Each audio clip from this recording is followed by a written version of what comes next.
So I was working at ExxonMobil full time. My second kid was due basically the week I started the land business. It was a chaotic time. Doesn't even matter those first few deals as far as like the size, honestly. Like the proof of concept for a lot of new people is like all that they need. You could be marketing to the same market as 20 other people that you know personally, and you're going to get this deal, and he's going to get that deal, and she's going to get that deal. And it's just kind of how it works. You may just miss that person on that day and not reach out to them again, and like you just don't get that deal. All right, everybody, welcome back to the Real Estate Investing Podcast. Joined here by Justin Piche.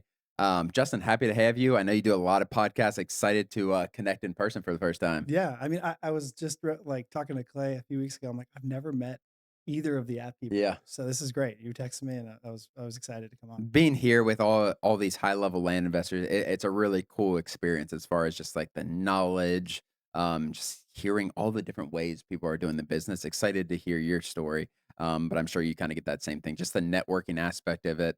And I said it on the last podcast that I recorded with Peter, but I'll say it again. It's no one here is threatened by anyone else. You know what I mean? It's just like we're here to network, we're here to spread knowledge, connect with each other, do deals together, everything like that. And that's one of the cooler things where newer people you see like really threatened by like, okay, this person's mailing the same county as me or whatever Yeah, it yeah, is. yeah. It's nothing like that. Like people doing $25 million entitlement stuff like that here. So it's really cool to see. Um, Take me back, Justin. When did you get started in land? I know you do a lot right now. When did you get started? What did that look like getting started? Yeah, I got started in 2021 with land. I Yeah. was doing other real estate investing, buying flips, homes mainly, wholesaling type stuff, buying short-term rentals, and a buddy of mine, Kyle Bryant, was doing land, and so we Mm, would talk. I'd share the struggles I had with mailing low dollar house flips in yeah. Kansas City, Missouri, or Oklahoma, or whatever. And he'd share with me how easy it was to send a 10,000 piece mailer and get 15, 20 deals Wow. with land back in like 2019, Yeah. 2020. It was just crazy. So yeah, I talked to him about how do I learn how to do this. That was like 2020. Took me a little bit to kind of get started and make the jump, but yeah, 2021 I started a land business Yeah. essentially. So I was working at ExxonMobil full time at the time. My second kid was like due basically the week I Wow. started the land business. It was a chaotic time. Yeah. I can Let's just imagine. say working full time, starting a land business, brand new baby, toddler running around like a banshee. But yeah, just started sending out mail, kind of quick to action, take action, kind Yeah. of just get it out there, and started getting deals pretty quick. And so that was end of 21, early 22. How fast did that get you out of how fast did that get you out of the house business? Well, the house business was never like a full-time thing. Yeah. I'd send like 5,000 mailers a month. I'd get a few calls. I'd do a deal every couple of months. So it Hmm. wasn't I wasn't like operating some big wholesaling business or anything on the side. I was really doing it to buy rentals. Like that was the Okay. whole point. I wanted to, and if I had something that was way too much work, then I would try to wholesale. Interesting. So how was that first year in land? Like two kids, two young kids at home, Yeah. I mean, working a it job. was good Yeah. because the first mailer I sent to North Carolina in end of 2021, it was a 10,000 piece mailer. I got 8 deals from it. Wow. Yeah, it was crazy. And some of them sucked. Like, Yeah. let's be real. I didn't Yeah. really know like everything about how to evaluate slope and whatnot. Yeah. But yeah, 8 deals. And so by the time I bought and sold the first one, I started in September. I bought and sold the first one by January and made 20K, 18K, something like that in profit. And it was just me. I didn't have any employees at that time. I was like, oh, this is great. And then I had a few more lined up.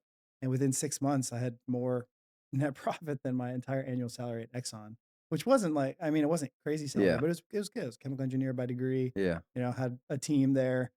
And all this kind of came to a head because my wife was coming off of maternity leave and she was going back to a more rigorous travel job. She worked at Chevron as a Hmm. deep water engineer, and so we were kind of in a position where we'd need to hire somebody to wake our kids up, get Hmm. them to daycare, and that was untenable, Yeah. right? We're not Yeah. gonna do that. So it's kind of a natural shift to quit Exxon and pursue land, Yeah. especially with like proof of concept. A lot of people, and I talk to a lot of new investors who are looking to get their first couple deals, and Yeah.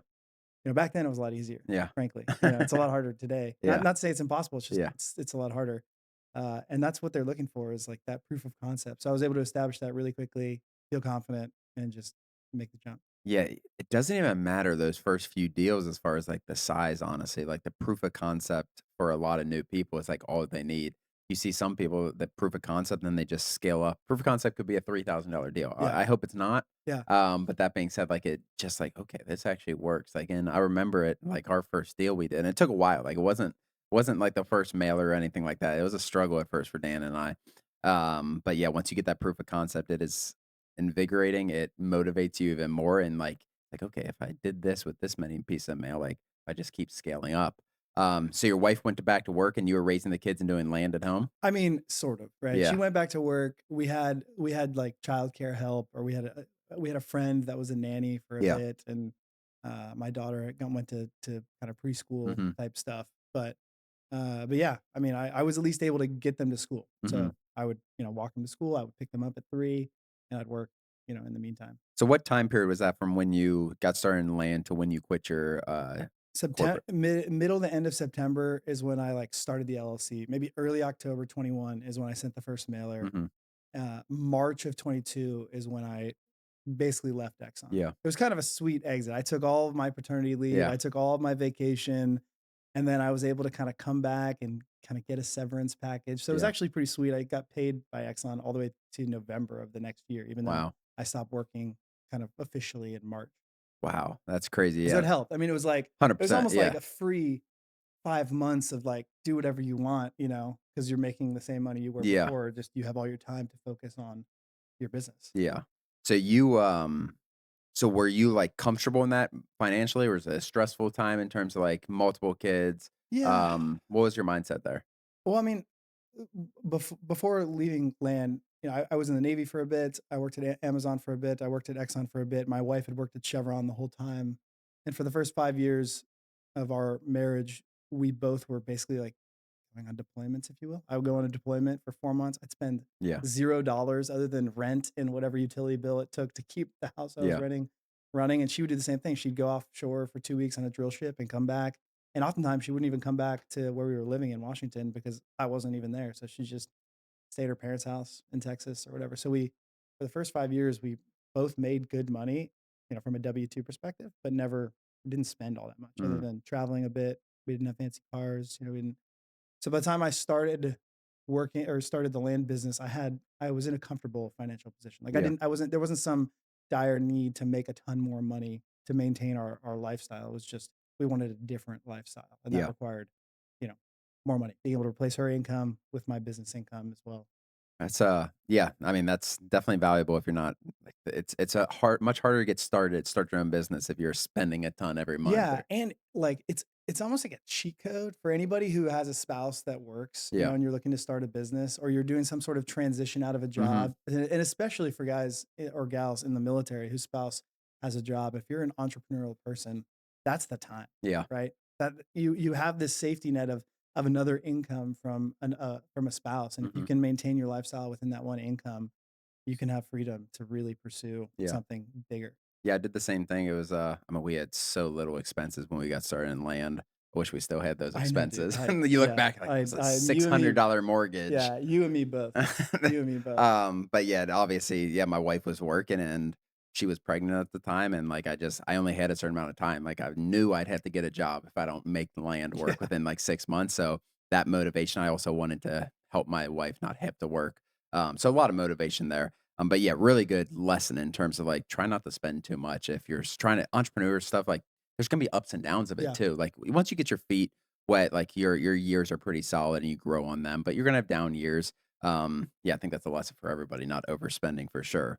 What was the environment of land investing, land flipping? I'm sure you told people what you're doing and they thought you were crazy like all of us. Probably still today, honestly. People are crazy when they start land flipping. yeah. But what was the environment like from your memory in terms of when you got into it? It was a lot.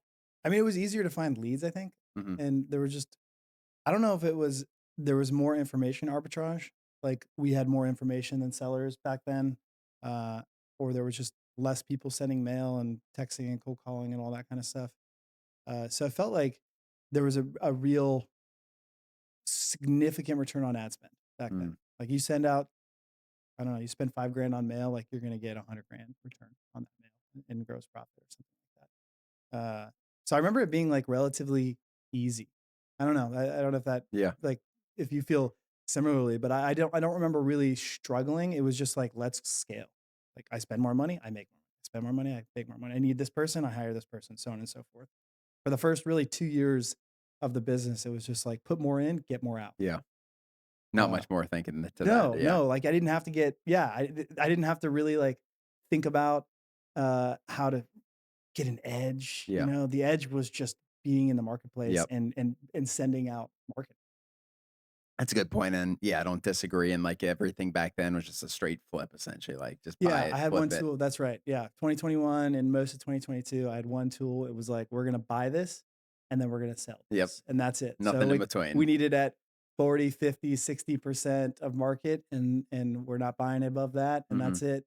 Clear box. And I mean, when you start your business, you're doing everything. You're wearing yep. every hat. So I was comping, I was confident in every deal. Um, yeah, it was a lot. It's funny, I think back on it because now I've got 25 people on the team and it's big. It's a lot of overhead, Yeah, and people you can hire people that are fantastic. And I do. I have a ton of really, really good mhm, employees, but there's always something that maybe you have or maybe something that more that you can put in as the owner of the business that somebody else isn't quite going to be able to do. And when you give away control of so many things and times get tough, you can always have this like thought in the back of your mind, like, man, remember when I was doing this? Like we mhm. didn't struggle here. But there's so many things that have changed between then and now. So it's hard to pinpoint like what exactly is the thing that isn't going as well at scale that was going really well at a tiny, tiny scale. Yeah, during the downtimes, it's like you look at your staff or you look at like, okay, where could I cut? Where could I like, where can I be a little more efficient? But at the end of the day, like you got to train correctly and everything like that, and it'll scale up with it. So what the first 2 years buy and flip, everything like that, when did you start really scaling your team? You said you have 25 people on it Yeah. today. What did that growth look like? I think I hired the first couple employees around like February of 22. So it was Hmm. like me for the first 4 months, and then I hired a transaction coordinator and sales, like a assistant, overseas VAs, Philippines. Uh, I was focused completely on the acquisition side, and so I just wanted somebody to list on Facebook and Yeah. like, figure out how to sell land without going to agents on every single deal. And then transactions was because like I got so tired of just dealing with title companies and finding them and following through with title and getting all the docs organized and all that kind of stuff. And then I pretty quickly hired acquisitions in March, and then I hired some cold outreach team members to start texting and cold calling. And then actually, I don't think I cold called back then. It was just like texting, and then sales manager US based to help manage. 'Cause we started to get 5, 10, 15 things in inventory, and it's like okay, we need to Hmm. figure out a process to sell these, and then just more cold outreach. So it Yeah. really starting pretty early on. I was like, okay, I need people to scale this. I can't do all of these things. That was your mindset going in, like, Yeah. because some people I talk to so many people who are like, "I wanna say lean," and it's great, and to each his own, I then mean, there's lean is good. yeah, Lean is 100%, like, good. there's times when you over and a lot of people who grow a big team and have a big team, they cut back at some point and they grow it back up, like, I did that wrong this time. Did you ever run into that, or was it always kinda up? No, no, no. I've had like Yeah, yeah, we had like a couple years ago laid off like 7 or 6 people. Kind yeah, of, it was just more of like a change in direction yeah, of how we were doing things, and we had some roles that didn't need to be on the team yeah, anymore. And so, yeah, I think it's pretty natural for businesses to do that, right? yeah, I mean, things change, right? The marketplace changes, and what worked before may not work the same way again. And maybe your roles, the level of expertise you need maybe is going to change. And so you'd rather have a good example is a lot of people have transitioned from overseas negotiators to US based negotiators. And where you might have had two Filipino VAs like being the people negotiating for mm, you, now you have one US based, higher dollar person, generally higher quality conversations. And so you've downsized your team, but maybe you've gotten more efficient and more effective at closing deals, yeah. right? So it's people go through this all the time. Yeah, it's a constant, I think, thing, and you wanna constantly evaluate your team and, have expectations for them because you want them producing obviously for you. And I think some people, and when we first got started in land, it's like it was just so profitable. It's like, all right, I'm just paying money over there. It's fine. And like Yeah. you don't really know your numbers and understand like who's doing what in what spots. I think it can very easily like turn into just not throwing out money, but you can definitely be overspending Oh, on certain yeah. spots really fast. What was your marketing like at this point as you were like scaling up your team? Are we in 2023 now or We're still 2024? in 2022. 2022. A lot is mail. We were Yeah. doing maybe 15, 20,000. I mean, at the time, it felt like a lot of mail, letters a month. And Blind then offers or I always did neutral. Well, okay. I started with ranged, Okay. so and that was really effective. And then I at the end of 2022, I started like looking specifically for developments or subdivides, Hmm. just rural splits or minors or majors or whatever. And then I shifted completely to neutral, right? Because I didn't want to. My thought was, hey, I don't wanna color someone's opinion of my of what I can offer, right? And if I'm offering for a flip, I'm offering a certain discount to market. If I'm offering for a subdivide, I can offer it doesn't matter. Yeah. Like, I'm not looking for a specific number. I just wanna evaluate the property when it comes, underwrite it, and decide how much I can pay at that point. And it might be market, Yeah. right? It might be exactly what they want for the deal. So if I set them an offer at 60%, like for a range of 40 to 60% of what it's actually worth, I'm gonna miss that lead. Nobody's gonna call me That makes sense. So shoot, I had a question and now I forgot it. back. We'll get it back. But as you kind of scaled up from there, what other marketing strategies were you using? Anything else that kind of, or was it just mail at that point? I mean, I started texting at some point, launch control, Yeah.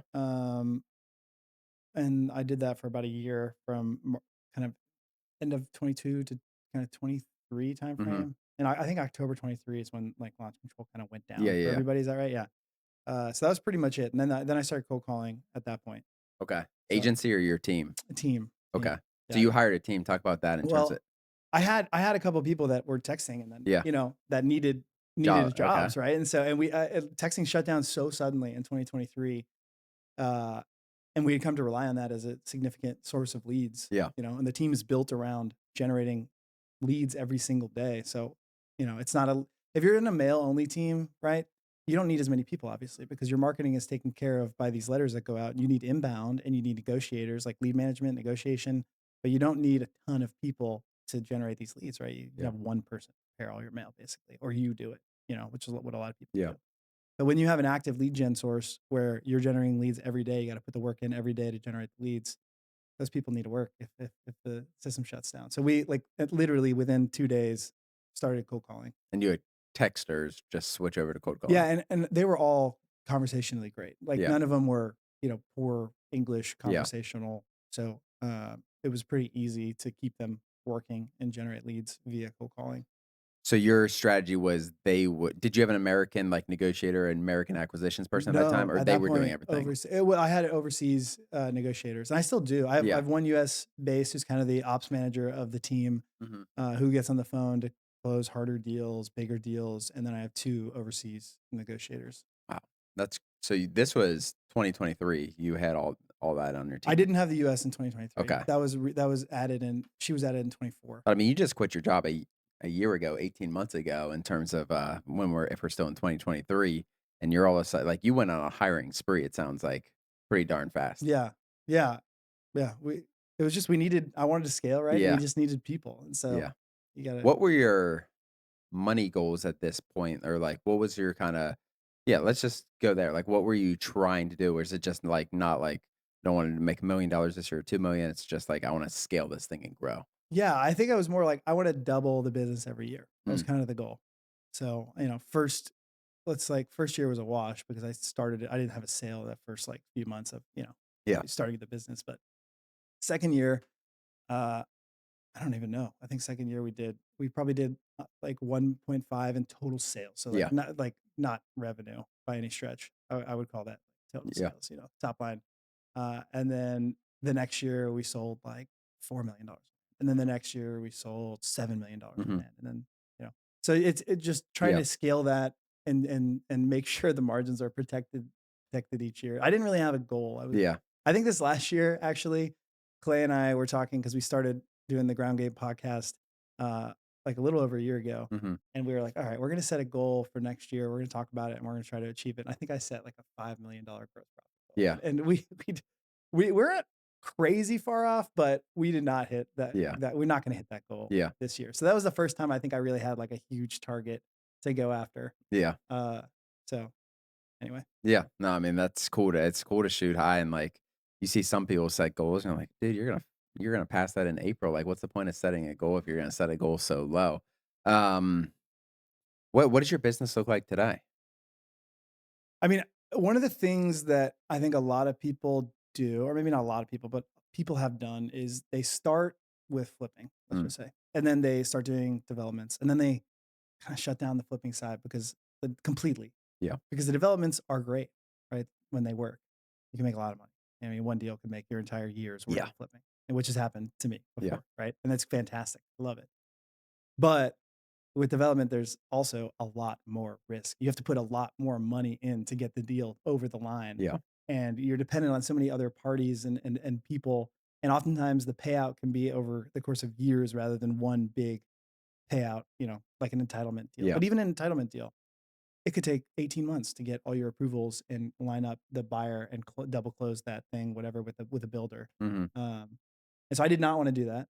So I maintained the flipping. I hired the staff to basically to run the flipping side. So I'm involved with strategic decisions. I'll jump in and help the team a lot, do a lot of training, set vision, set goals, make decisions because ultimately, like, I'm the one buying these properties, or I'm using investor funds to buy these Yeah. properties, or I'm using a bank and I'm personally guaranteeing the loan to buy these properties. So I gotta feel comfortable with it. But the day to day operations around the flipping side, I'm not super involved in. I've got an ops manager on acquisitions.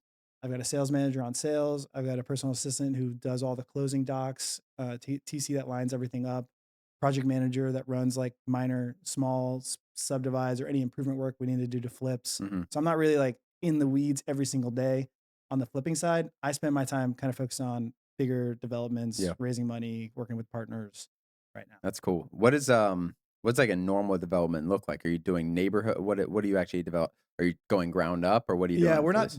we're not doing vertical, Okay. but we will build roads, horizontal Horizontal. Yeah, infrastructure, yeah. and not like I'm not a developer like in the sense that I'm going to build the roads for a DR Horton development. Yeah. Like that's a league above Yeah. kind of like where we're at. But a perfect example is I've got a bunch of deals, and I'll talk about them tomorrow at Yeah, the yeah, yeah. event, so you'll hear this again. But I got several deals like in Texas and in Washington, um, and I've done a bunch in kind of Georgia and Alabama where I'm just building, I'm buying 100 acres maybe or 150 acres. It's 20 lots or 30 lots or 40 lots. And I'm building a chip and seal or an asphalt road. Or maybe it's wells. I got to be able to build power lines. Mhm. Maybe I have a water infrastructure that I can put in. Um, those type of deals. So we're selling the dirt to either retail and owner financing. We offer owner financing, Yeah. uh, or small custom builders that maybe are buying a packet of Yeah. 3, 4 lots that they're gonna build some houses on. Are they typically bigger lots than like the little half acre? Yeah, Yeah. yeah, I Okay. mean, I have one development that's 80 lot, half acre that we're in we're in, our due diligence phase, like early engineering, Yeah. working on the water line, stuff, trying to make sure we can get the water we need, and we don't have to build ridiculous amounts of offsite infrastructure. But yeah, the other developments are generally like 2.5 acre lots Yeah. or 10 acre lots Yeah. or 5 acre lots or So you something do like like that. cul-de-sacs like down the middle and split off of them? Those are actually really hard to do. Yeah. Most counties or municipalities have, limits to how long a dead end neighborhood street Yeah. can be with a cul-de-sac, so I find those challenging. There's some places you can do it. I have one deal I'm working on that a partner brought in Fort Bend County, Texas, which is kinda southwest of Houston, and I think we're actually gonna be able to build the straight Wow. line road because we've been able to our engineer has been able to or thinks he's able to convince the county that it should be a through affair. So there's should be a future planned road across another adjacent parcel in the future. And so the county might be okay with us just Wow. kind of putting the road in, building a cul-de-sac and providing a road easement to connect to the other parcel in case the county wants to put a through fare there in Mhm. the future. Yeah. But most that's hard to do. It's Yeah. almost like a variance. Variances Really are pretty hard. expensive too, like fire code stuff. Oh, dude, fire code Oh stuff my is good tough. like, Yeah, just yeah, for them getting back yeah. there, everything like that. Yeah, I've never done one of those cul-de-sac ones, but yeah, I've looked into it multiple times and tried to, and it's just, like, too expensive. Yeah. You Um, normally have to loop the road, which is like if you've got a long, kind of skinnier parcel. And I was literally looking at a deal. Uh, God, what county was it in? In Liberty County, Texas, from a partner Mhm. uh, yesterday, and it looks perfect to just put a long road in a cul-de-sac. But the road would have to be about 4,000 feet.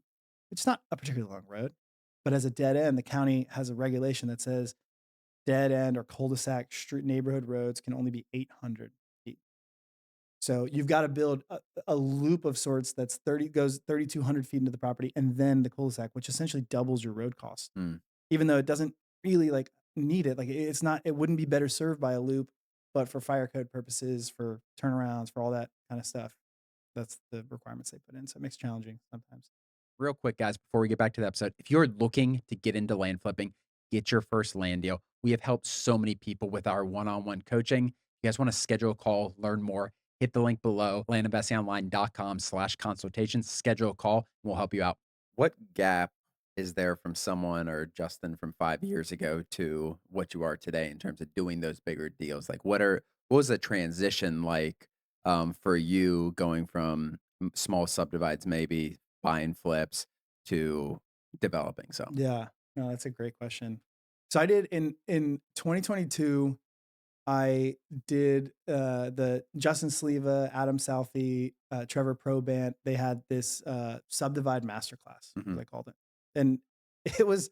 I think they really only did it twice. I was part of the second kind of group to go through. It was expensive, but it was a really good community of guys that were doing these larger developments, and most of them were not building roads. Nobody was building anything there. It was more really like how do you take down like a multi-million dollar ranch to pasture type split. That was Mm. really kind of what it was about. But I just got plugged into a group of really good operators and started looking for deals. And pretty quickly, end of 2022, I got two properties under contract in Alabama. They were on market. One was a little east of Birmingham, one was up near Huntsville.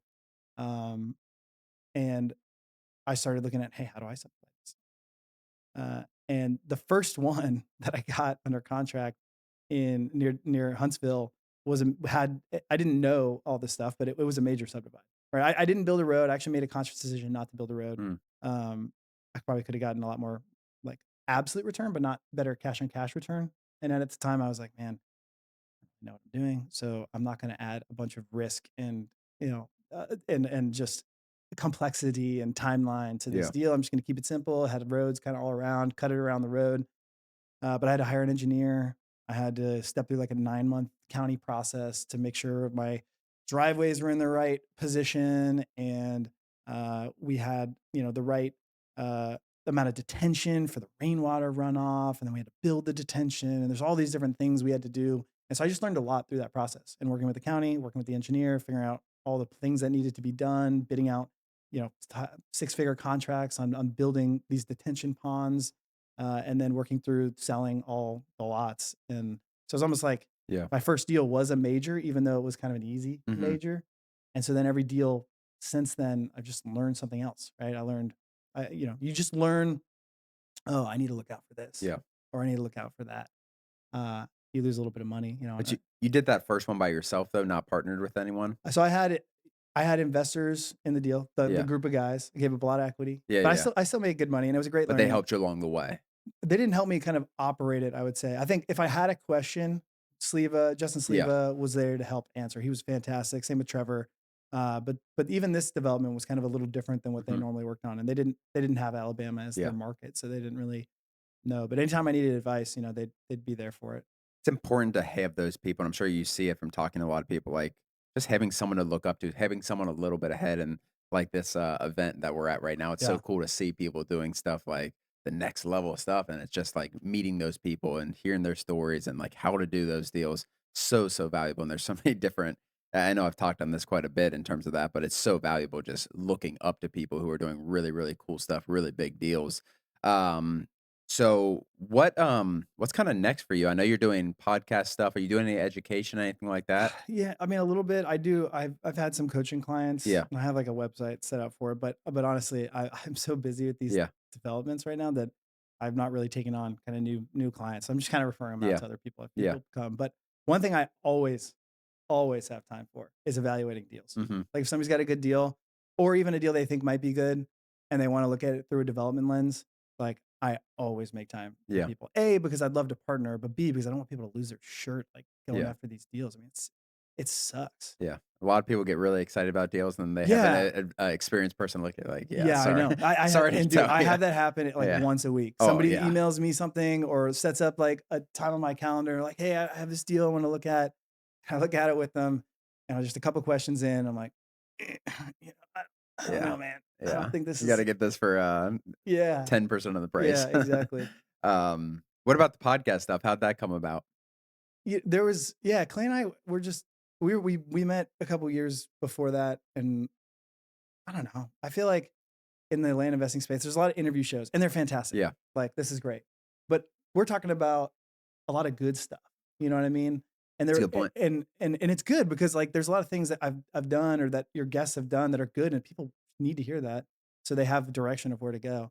There wasn't really a podcast in the niche that was talking about like crap or like the stuff that sucks Yeah. and like the failures and like how we're overcoming it. So we wanted to start something where A, we had a touch point because I get a lot out of talking to Clay, and you've had him on I Yeah. listened to or watched y'all's podcast Yeah. with him. It was fantastic. Um, I don't know, where were y'all when y'all did that? Ohio? That was our That was your studio, studio, yeah. so Yeah, that's an that's our awesome studio. studio. Yeah, it looked great. I was Thank like, you. "Dude, this is some professional podcasting We right we here." put it together recently. It's We're a over here on, like, Riverside, like, Yeah, with our the yeah. camera, so, Yeah. but, yeah, so we just wanted to do something that talked about why it's hard to start this business, and Mhm. not to discourage people, but just to be, like, Real, real, right? 100%. Because how many new people do you have that tune in that wanna get started? And of those new people, how many actually successfully do it and don't just, like, quit after a few months or 6 months or a year? I want people when they're coming into this business to second guess it, honestly, like before they make the decision to come Right. into it. You know what I mean? And that's what podcasts like that do. And I try to be as transparent as possible. Like, you're not like one, like you need some capital coming into this business. Like, Yeah. let's just be real. Yeah. Like, if you're paycheck to paycheck, you're like work a little few more hours, save some money up, and like that will prove that like, yeah, you can do this thing. But as far as like it's not a guaranteed success right off the bat.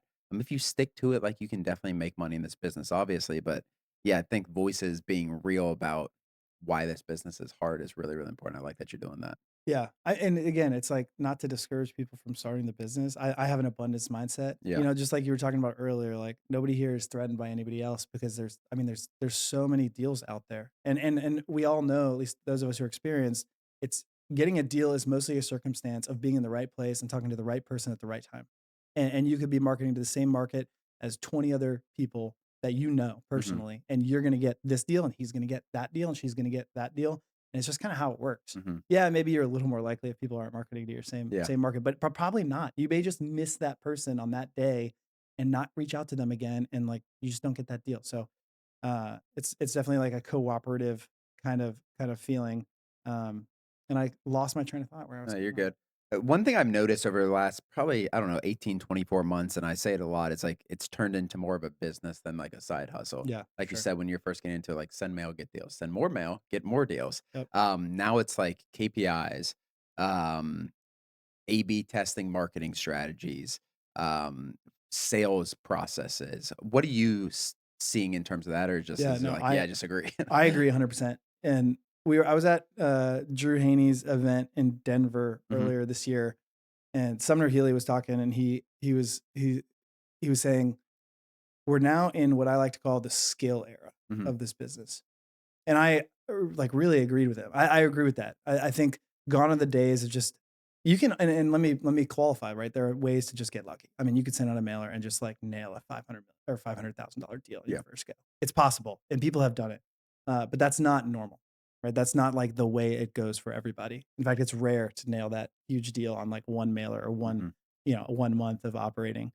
And so being consistent, controlling cost, adapting to the market right now is super important. I mean, like a perfect example, I think, is for the longest time, the Southeast has been on fire, an exceptional market. And I think during COVID, like there was just a huge movement of people to sunshine, warmer weather areas, more rural areas, Less restrictions. less restrictions. But if you look at the real estate data, what you see is that there's a lot of available listings that aren't moving in the Southeast, and the Midwest is popping right now, or the Northeast is popping right now.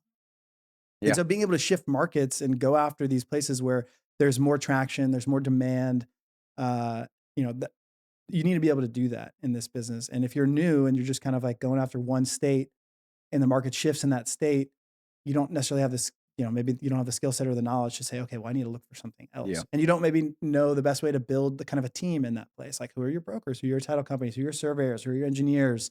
How are you going to get this work done in this property you need to do? Like, it's tough. Going into a new market is tough. Yeah. Yeah, it's definitely different advice that I have for new people looking to get in this business today than I did, whatever, a few years ago, just because of the demands for it. Like, yeah, you don't need to be working on this business 10 hours a day. Like, you just don't. I don't think you do, especially if you're doing mail. If you're sending texting, cold calling yourself, like, yeah, that's going to take more time.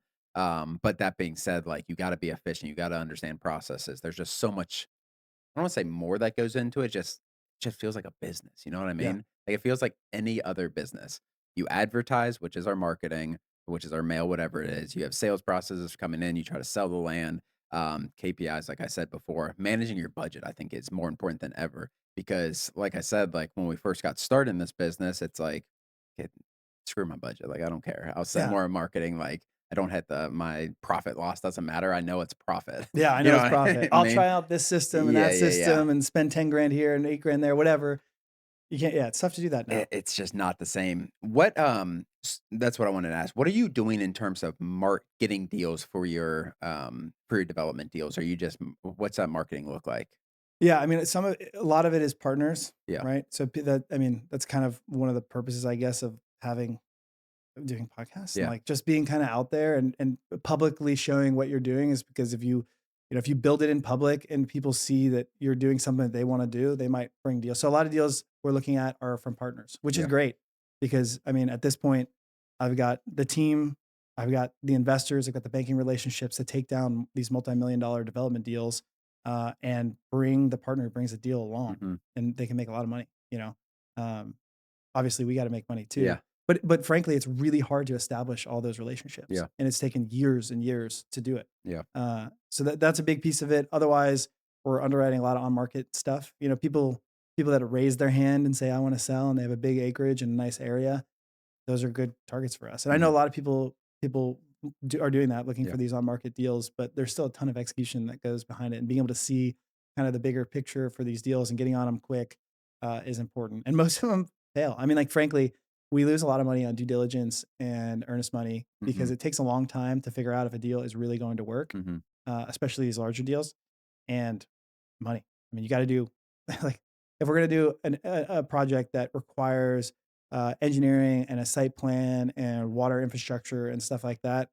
I know that if I'm gonna get under contract, I'm probably gonna lose at least 20K if it doesn't work. yeah, Maybe I can get out, maybe I can find something that kills the deal before then where I only lose a little bit of money, mhm, but usually it's like I got to commit 20, 30, 60K to this deal before I even know if it's going to work or yeah, not.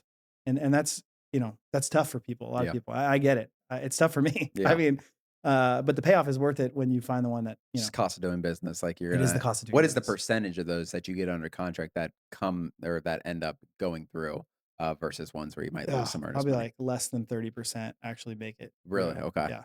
Yeah. So you're losing whatever, Yeah, and there's probably better things we could do on, like, the front end. The real challenge, and maybe this is a little specific, but the biggest challenge for deals usually is water. mm, Water is the thing that kills most deals, and people who are inexperienced, and I have been guilty of this, will talk to the broker, or they'll read, or they'll call the water company or whatever, and they'll be like, "Yeah, we had a water line down there."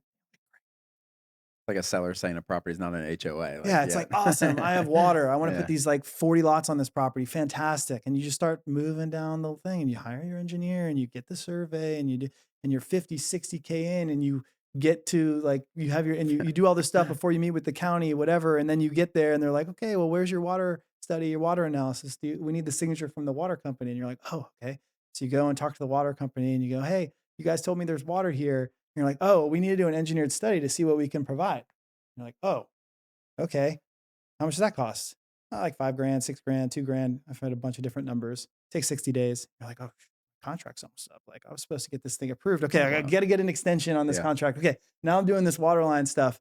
You get the results back and they're like, "Yeah, so there's only a 4-inch line there and you need to upgrade a half mile of 8-inch line, and that's 1 point something $1 million. You know, they're going to tell you how much it costs, but you got to do this improvement, and you're like, oh my god, there goes my whole Yeah. development. I can't do it now, like because the numbers don't make sense. I've got to buy this property at 10% of what I had Mhm. under contract for before. So I guess I'm out. The big You know, deal killer. yeah, it's a huge deal killer.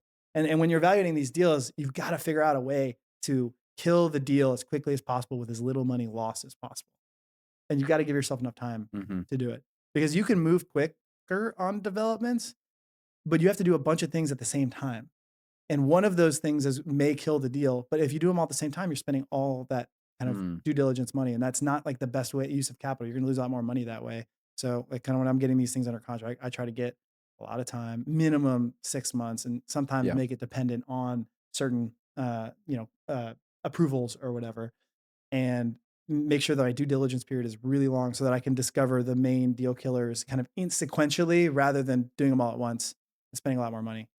It makes a lot of sense. Yeah, I didn't think about that in terms of just the water. And so, is there one thing that you like to do first? Like this kills so many deals. I'm doing this first. I'm not. Yeah, I mean, the first is like doing a real strong evaluation of the subdivision regulations Yeah. and the road requirements and understanding like what and detention, like detention, road requirements, and what can you do with the Hmm. lots, right? What is the county going to let you do? But that's all free.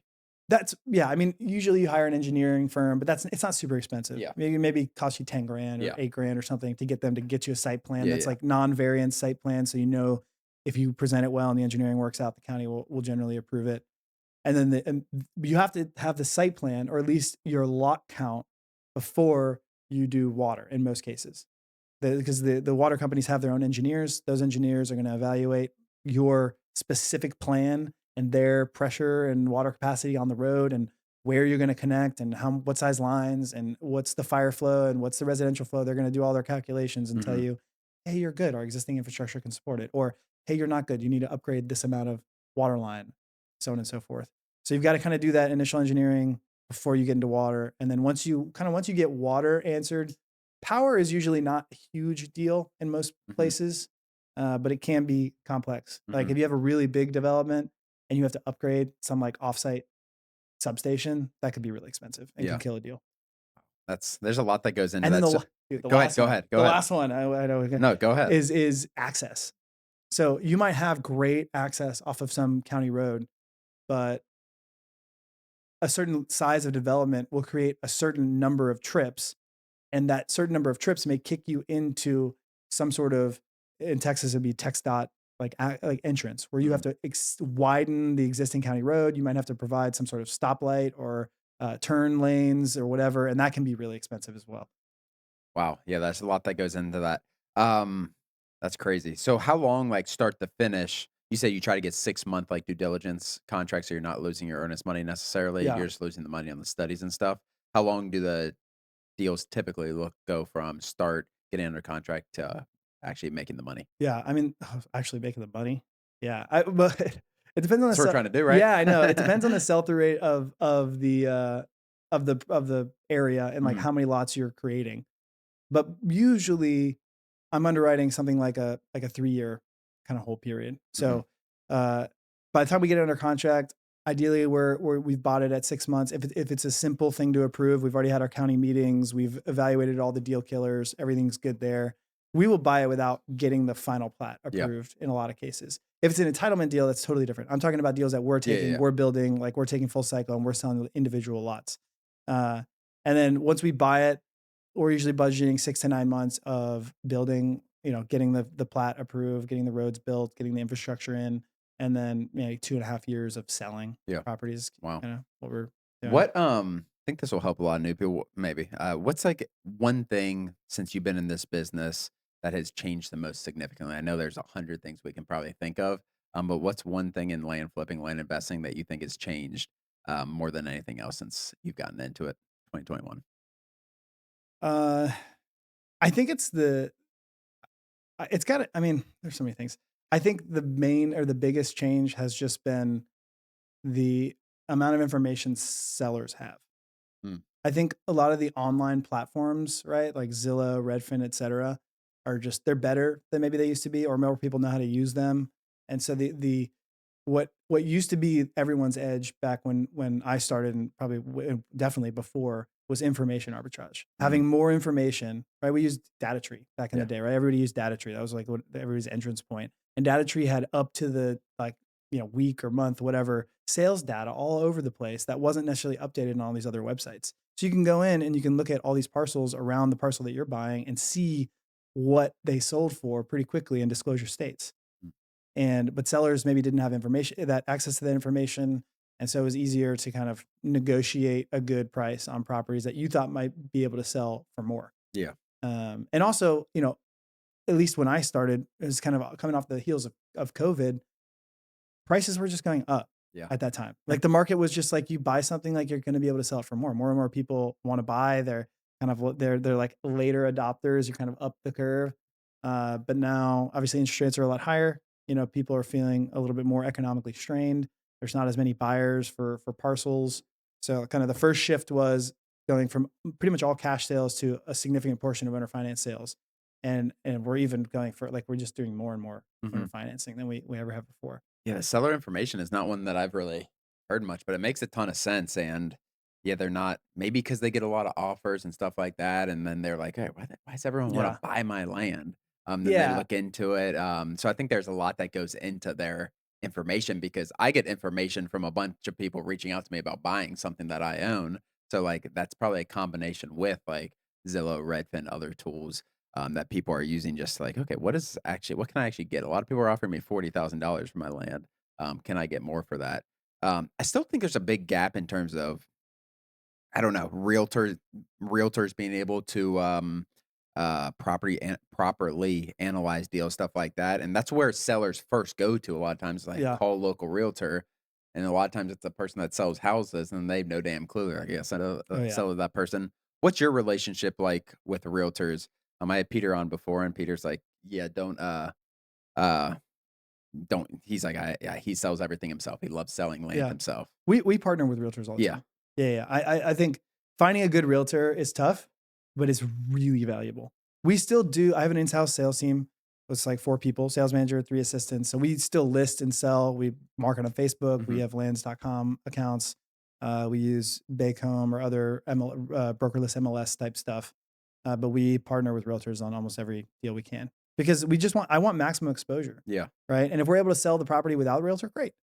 But if it takes 2, 3, 4, 5 months longer to do it, then no, like, not good. for Like, sure. I want speed. I'm happy to pay their commission. It doesn't matter to me.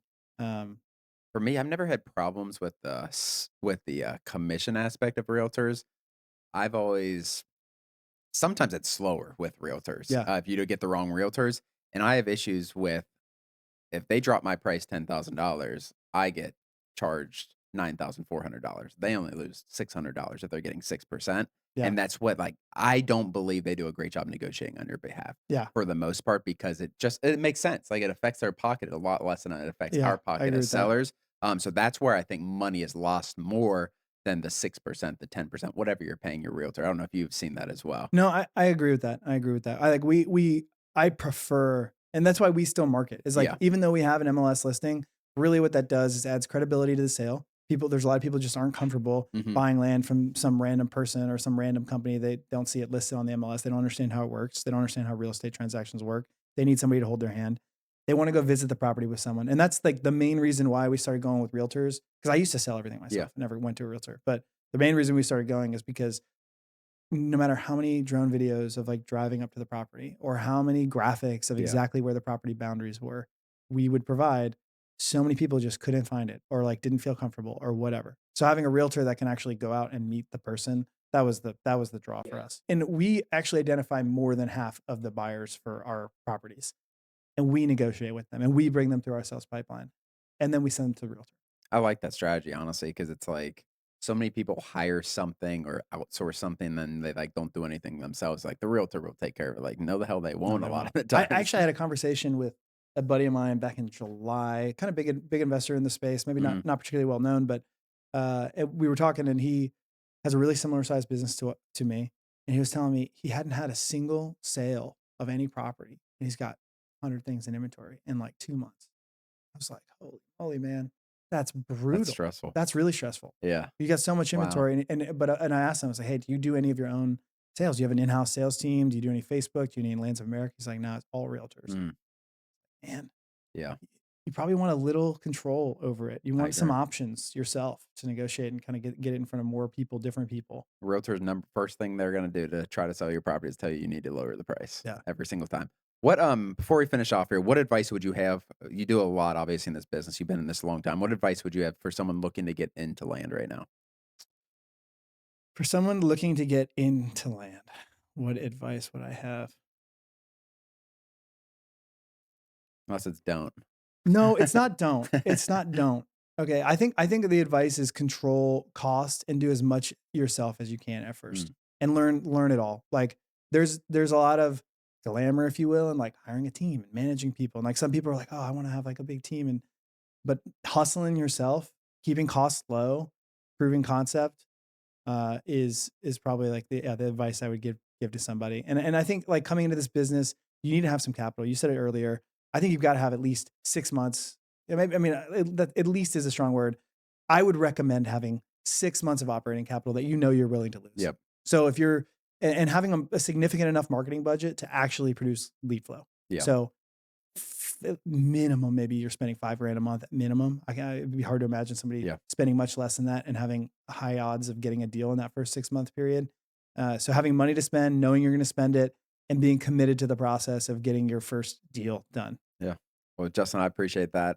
I appreciate you coming on here Yeah, today. It absolutely. was a pleasure. If you guys are where can people find you first? Where can people find your Uh, podcast? yeah. So the podcast is the Ground Game Podcast, thegroundgame.io. I have a website that's justinpiche.com. I'm not really coaching, but you can reach out and there's a link on there to schedule. I have like an open calendar, so Yeah. like I'm happy to meet with people. I give advice all the time. You know, Be ready. yeah, it's fine. Yeah, it's fine. You don't waste my time with Yeah. something like really small that you could Yeah. Google. You know, but if you've got a deal you want help on, that's like looks like a bigger deal. I'd love to look at it. You know, give you some advice and Awesome. maybe partner. You I know, appreciate it. Guys, if you are watching on YouTube, hit the subscribe button below, listen on Spotify, share with a friend, tag Justin, tag myself on Instagram. We'll see you guys next time. Thanks, everybody.